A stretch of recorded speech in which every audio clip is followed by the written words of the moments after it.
তোমার হয়েছে এটা? হয়ে গেছে।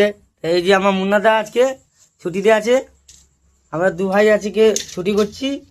তা এখানে রসুনটা বেটে নিয়েছি,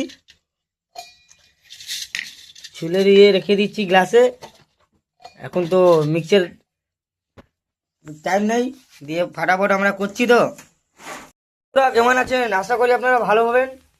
আজকে আমি মাংস রান্না করছি, ঘরে কেউ নেই। তা দেখতেই পাচ্ছেন আমার একটা গাড়ি নাট ভেঙে গেছিলো বলে আজকে আমি গাড়ি চালাতে পারলাম না। আপনাদেরকে দেখাচ্ছি। চিকেন আমরা নিয়ে এসে ধুয়ে মুছে রেখে দিয়েছি।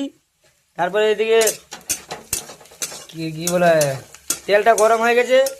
এবার পেঁয়াজটা দিয়ে এবার একবার একবার নড়িয়ে নিচ্ছি। তারপরে এবার লাল হয়ে যাবে পেঁয়াজটা, তারপরে আমরা এ দিব। এখন মুন্নাদা কি করছে দেখি, জিজ্ঞেস করে। পূজা হয়ে গেছে, এবার আমরা চিকেন দিলাম। চিকেনটা দেওয়ার পর তারপর একটু নড়িয়ে নিচ্ছি, তারপর একটু ঢাকা দিয়ে দিচ্ছি।